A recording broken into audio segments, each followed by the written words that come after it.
Bon mercredi les pirates, j'espère que vous allez bien parce que moi ça va bien. Cette semaine, je vous dis non, non. C'est le thème de la formation de cette semaine, comment dire non à son conjoint quand il part un peu en vrille, sans se fâcher, sans hypothéquer les chances de revenir ensemble. Alors évidemment, cette formation va vous aider à améliorer la relation avec votre conjoint, pas la détériorer, pas comme ferait un silence radio, une lettre magique ou la manipulation du feu moi je te suis.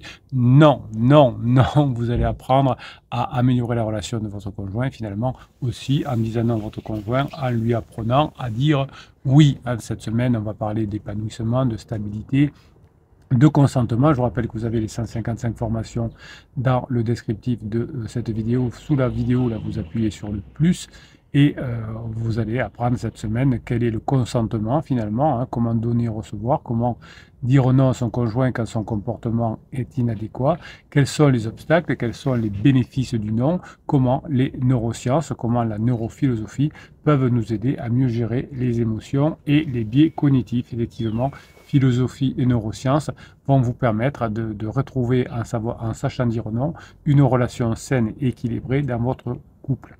Le consentement, c'est le fait d'accepter ou de refuser librement et volontairement une situation. Donc, quand vous voulez manipuler votre conjoint, vous lui envoyez le message que vous refusez librement la situation, enfin, vous refusez qu'il soit libre de la situation. Vous savez que votre conjoint a besoin de liberté, donc quand vous faites un silence radio, une manipulation comme le, le film Moi je te suis, eh bien évidemment vous allez montrer à votre conjoint que vous êtes contrôlant et que vous n'aimez pas sa liberté, et donc votre conjoint s'éloigne si vous êtes ensemble depuis 5, 10, 15 ans, 20 ans, bien sûr. Si vous êtes ensemble depuis très peu de temps, dans la lune de miel, vous pouvez tenter des techniques de manipulation, ça prolongera la lune de miel de quelques semaines, mais évidemment ça la fera exploser à la fin encore plus quand votre conjoint se rendra compte que vous l'avez manipulé, que vous n'êtes pas la personne qu'il avait cru, puisque vous êtes un manipulateur ou une manipulatrice. Donc le consentement va impliquer donc d'apprendre, ce que vous allez faire dans cette formation, à connaître les besoins, les opinions, les sentiments et permettre à votre conjoint de comprendre quels sont vos sentiments, vos opinions, vos besoins, sans évidemment être trop direct, parce que si vous êtes direct, eh bien, vous ne préserverez pas l'intégrité de votre relation, votre confiance et votre autonomie. Le fait de dire non de façon adéquate va vous permettre de renforcer la complicité et la communication avec votre conjoint. Alors, ce qui est important de se rappeler, c'est que pendant la crise de couple et pendant peut-être même une crise existentielle de votre conjoint, il va y avoir chez votre conjoint de nombreux biais cognitifs. Vous avez une formation complète d'ailleurs qui vous apprend à gérer les biais cognitifs de votre conjoint.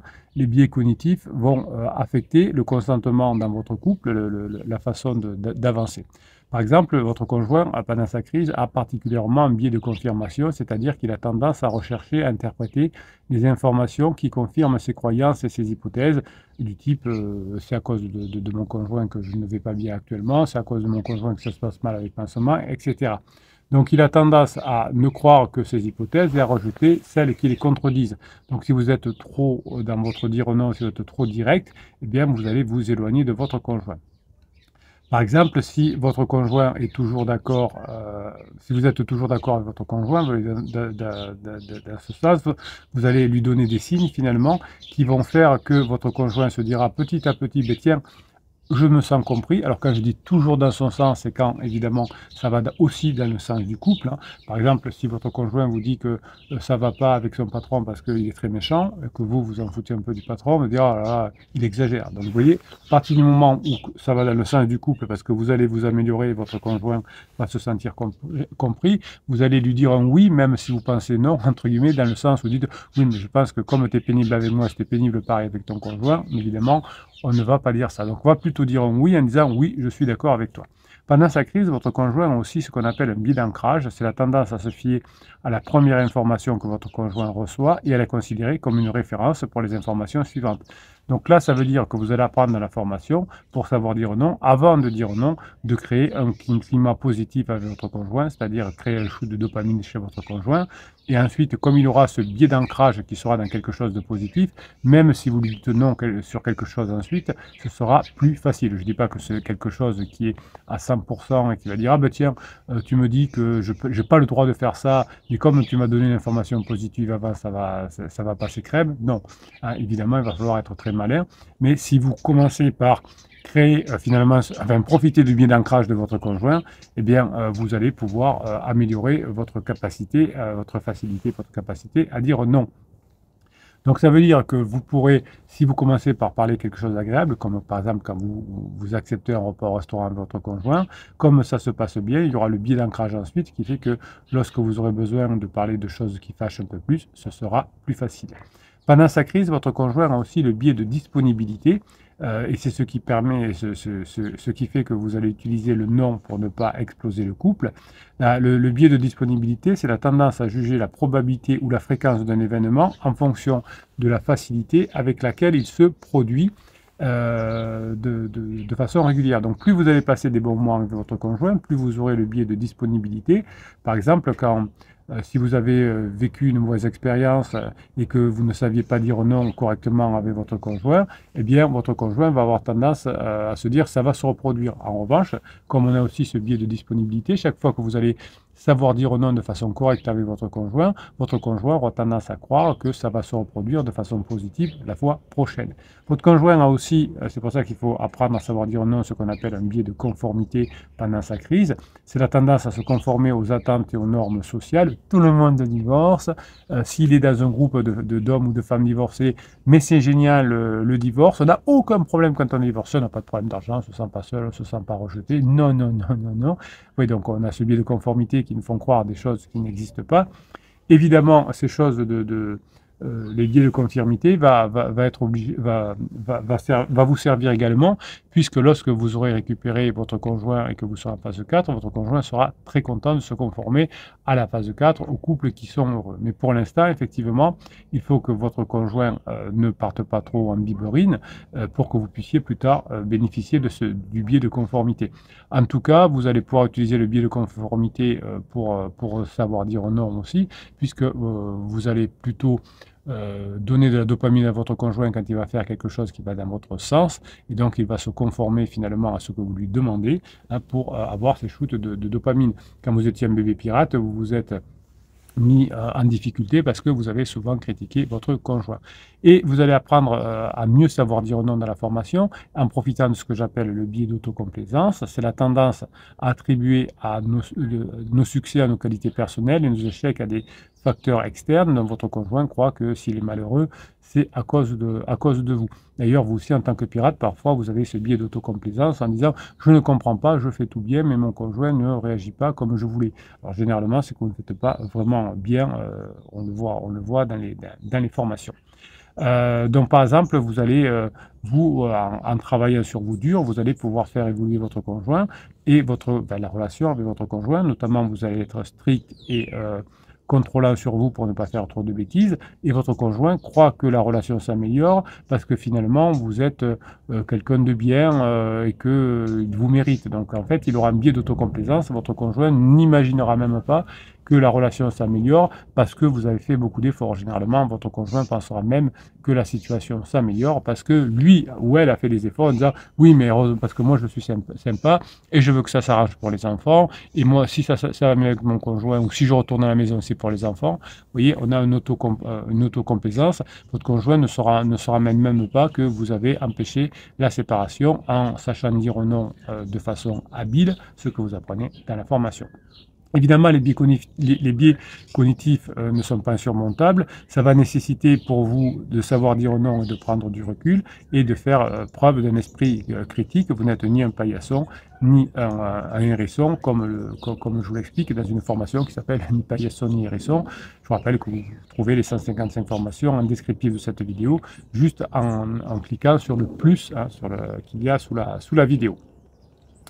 Petit à petit, vous allez voir dans la formation que si vous mettez en place ce qu'on appelle l'assertivité, qui est la capacité d'exprimer ses besoins, ses opinions et ses sentiments sans être irrespectueux, sans agressivité, mais sans passivité. Là, vous ne pouvez pas dire oui à tout. Votre conjoint va apprécier que vous sachiez dire non, mais que vous sachiez dire un non agréable et un non assertif. L'assertivité que vous allez apprendre dans cette formation, c'est une compétence sociale qui va vous permettre de communiquer efficacement et de résoudre les conflits de manière constructive. L'assertivité que vous apprenez dans cette formation, c'est une attitude qui va témoigner du respect pour vous-même, c'est le plus important. Quand vous ne maîtrisez pas vos pensées et vos émotions, vous ne vous respectez pas. Donc pour que votre conjoint vous respecte, il faut que vous appreniez à vous respecter. Donc l'assertivité, c'est une attitude qui va finalement vous permettre d'obtenir le consentement positif de votre conjoint et vous allez pouvoir donner des droits à votre couple et fixer des limites qui vont empêcher finalement que le couple explose. Sans porter atteinte à votre conjoint, l'assertivité va vous permettre de dire non, vous allez apprendre à le faire et vous donner des propositions finalement plutôt positives sans culpabiliser votre conjoint ni sans qu'il vous craigne. Donc l'assertivité va vous permettre de dire oui à une demande, à une proposition qui vous plaît, sans contrainte, sans obligation, et va vous aider à entraîner votre conjoint à vous dire oui quand ça va bien, dans le sens de votre conjoint, mais aussi dans le sens du couple, évidemment. Donc vous allez apprendre dans cette formation à négocier de façon plaisante, agréable quand votre conjoint est en crise. Vous avez des stratégies pour améliorer son assertivité que je vous présente évidemment dans la formation chaque jour. Donc il y a quelques obstacles à l'assertivité que vous découvrirez dans la formation, dans le catalogue. C'est qu'on peut rencontrer des obstacles internes et externes.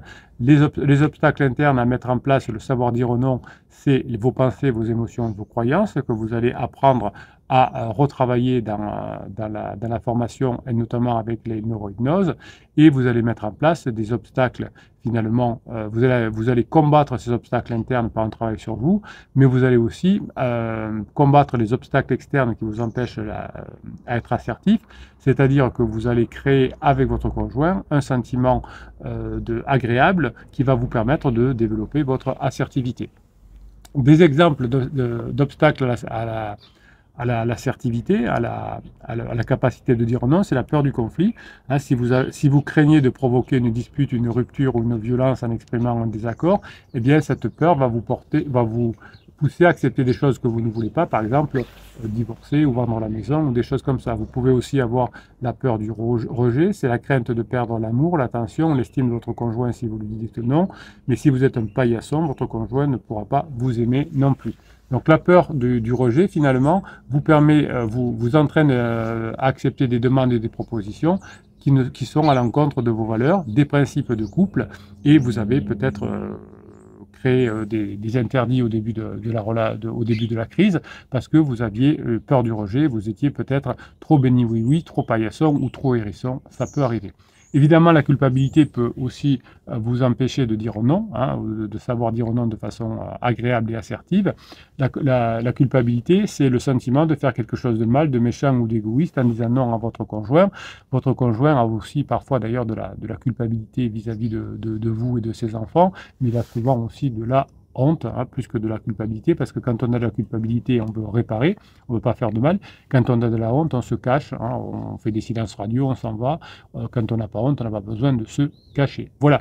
Donc le savoir dire non que vous allez apprendre cette semaine dans la formation, c'est une opinion finalement qui va vous permettre de vous rapprocher de votre conjoint sans juger de manière négative ou sans manière de critique, mais en amenant votre conjoint à réfléchir à ce qui est mieux pour lui. Et comme par hasard, ce qui est mieux pour lui, mais ça vous le savez, c'est de vivre dans une communauté, c'est-à-dire un couple ou une famille qui, sur le long terme, permet effectivement d'avoir moins de soucis financiers, de vivre des moments, de partir en vacances, de faire l'amour, de se sentir protégé si on est malade, etc.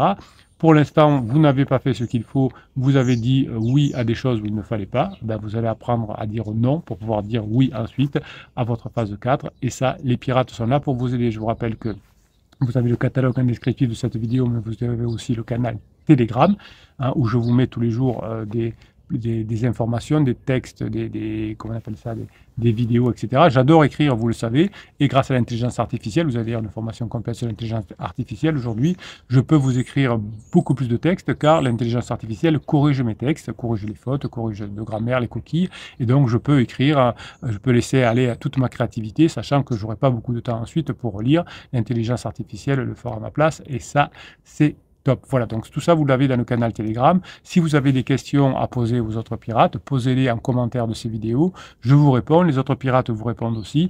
Posez leurs questions. Quand vous faites une formation, vous pouvez leur demander comment mettre en application ce que vous avez appris. Soyez précis dans vos questions. Dans quelle formation vous posez de quelle formation vous parlez, quelles sont les questions par rapport à cette formation. Et tout ça va vous permettre de retrouver votre conjoint avec beaucoup plus de probabilité. Je vous souhaite la journée que vous méritez. Bon mercredi les pirates. On se retrouve de l'autre côté dans la formation. Passez la journée, passez la formation que vous méritez. Je vous kiffe et je vous kiffe grave.